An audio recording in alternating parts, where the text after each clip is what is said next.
আমরা যে chia seed খাই না, হ্যাঁ। চিয়া সিডের চেয়ে অনেক পুষ্টি এটাতে বেশি থাকে। এটা খুবই পুষ্টিকর এবং পেটের জন্য ভালো। মহিষটার আরেকটা সবচেয়ে গুরুত্বপূর্ণ গুণ যেটা হচ্ছে পেট অত্যন্ত পরিষ্কার রাখে। আমার এই মহিষনাগুলা জমিতে পুষ্টি কম ছিল দেখে একটু ছোট ছোট হয়েছে, সমস্যা নাই, 10টা আছে।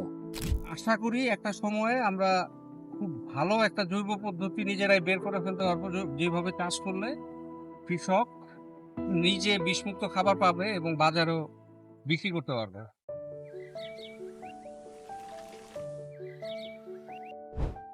বলে কি করস? মহিষ না কি এবার প্রথমবার লাগাইছস না আগেও লাগাইছিস? আগেও লাগাইছিলাম। কোন জায়গায়? কোন জায়গায়? মলি হইতেছে আমাদের ছোট বোন। আমরা মাঠে একসাথে কাজ করি। আমাদের পরীক্ষামূলক ব্ল্যাক সিড যেটা আমরা বলি ইংরেজিতে, বাংলায় কি বলি তিসি, আমাদের স্থানীয় ভাষায় এটার আমরা বলি হচ্ছে মহিষনা। তো সেটা আজকে আমরা উঠাইতেছি। তো আজকে আমাদের এই কাজের সাথে সাথে অনেকজনই আমরা পাইছি, যেমন হবি কাকা, লুৎফর, আমরা সবাই এখানে আছি। বিকালের এই সময় মহিষনাটা তুলে ফেলতে হবে। তো একজন কৃষকরা আমি চিনি, সে 6 লাখ টাকা ইনভেস্ট করছিল, তার সবকিছু বেচা বিক্রির পর 2 লাখ টাকা হাতে তুলতে পারছে। কৃষি হওয়ার কথা সবচেয়ে লাভজনক একটা ব্যবসা বা পেশা, কারণ হচ্ছে 1 কেজি গমের বীজ আপনি ছিটায় দেন, ধানের বীজ ছিটায় দেন, আপনি 100 কেজি পাবেন। তো এর চেয়ে তো লাভজনক ব্যবসা আর অন্য কিছু হওয়ার কথা না। এর কারণ হচ্ছে কৃষি পণ্যের দাম কৃষক নির্ধারণ করে না, কৃষি পণ্যের দাম নির্ধারণ করে শহর থেকে। যেমন ধরেন 1 কেজি আলু কিনতে হয় 15 টাকা দিয়ে, সেই আলু থেকে শহর ঘুরে যখন চিপস হয়ে আসে, তার 20 গ্রামের দাম 10 গ্রামের দাম থাকে 15-20 টাকা। তো শহরের এই ম্যাজিকটা, দামের এই ম্যাজিকটা কৃষিরে ধ্বংস করে দিতেছে। একটা দারুণ ব্যাপার লাগতেছে, সেটা হচ্ছে আমরা যারা একসাথে থাকি গ্রামে মিলেমিশে, আমাদের পুরা টিমটা আমরা এখানে আজকে আছি। এই মরিচটা কিন্তু একটা সুপার ফুড, জানো? আমরা যে চিয়া সিড খাই না, হ্যাঁ।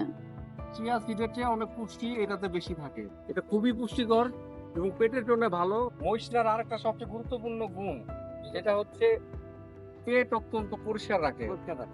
আমাদের পাকস্থলীর ভিতরে অনেক সময় অনেক ময়লা জমে থাকে, ওটা মানে বের হইতে চায় না। সেই ক্ষেত্রে যেটা করা যায়, দইয়ের সাথে মরিচটা একটু ভাঙা গুঁড়া করে যদি মিশায় খাওয়া যায়, মানে পেট অনেক পরিষ্কার রাখে, পেটের জন্য খুবই ভালো। আর অন্যান্য স্বাস্থ্যগুণ তো আছেই। তো আমাদের যেই ধরনের মশলা লাগুক, যেই ধরনের দানা শস্য লাগুক, বা যা কিছু আমরা খাই, সবই আমরা উৎপাদন করব, এবং এই জিনিসগুলো যেন খুব সহজে জৈবভাবে উৎপাদন করা যায়, সেইটা নিজেরা প্রথমে করতে করতে আবিষ্কার করব, এবং এরপর যেটা হবে সেটা হচ্ছে এইটা আমরা ছড়াই দেওয়ার চেষ্টা করব। তো আমাদের এইবারের ক্ষেতে অনেক ধরনের ফসল, ছোট্ট একটা ক্ষেতে, এটা দেখে লোকজন বিরক্ত হয়, কিন্তু এই যে মাল্টি ক্রপিং আমাদের ভালো লাগে। আমরা এই মসলা পাইলাম, কালো জিরা পাইলাম, ধনিয়া পাইলাম, মিষ্টি কুমড়া পাইলাম, মরিচ পাইলাম, রসুন পাইলাম, পেঁয়াজ পাইলাম একই ক্ষেত থেকে। এছাড়া সবজি হিসেবে টমেটো, লাউ, মিষ্টি কুমড়া, ঝিঙ্গা ধুন্দুল হবে সামনে, ভেন্ডি, সবই আমরা পাইতেছি। যেহেতু আমাদের জমিগুলোতে আমরা ঘাস মারা বীজ দিই নাই বা কোনো ধরনের কীটনাশক দিই নাই, আমাদের কাছে যখন আর একটু টাকা হবে আমরা 2টা গরু কিনবো। গরু আমরা আশা করতেছি আমাদের এই জমি থেকেই পালতে পারবো। এটা কিভাবে খাও? হ্যাঁ। ওইটা গাছে খানোর পরে ওটা বলতে দিয়ে তারপরে শুকনোগুলো বীজগুলো বের করে নিতে হবে, এরপর ভেজেও খাওয়া যায়। লোকজন মানে ঘাস পছন্দ করে, মানে পাতা পড়া পছন্দ করে না, কিন্তু ক্ষেতের মধ্যে পাতা পড়া ব্যাপারটা আমার কাছে খুব ভালো লাগে। কারণ এইটার উপরে একে তো মাল্চ হয়ে যায় যদি ফসলটা হয়ে যাওয়ার পরে, আর দুই হচ্ছে এইগুলোর উপরে একটু বায়ো এনজাইম ছিটাই দিলে এগুলো পচে পচে জমির জন্য সার হয়, জমিতে জৈব পদার্থ পদার্থ বাড়ায়। প্রত্যেকটা মরিচনা দানার ভিতরে 8 থেকে 10টা মরিচনা বা ফ্লাক্সিড বা তিসি থাকে।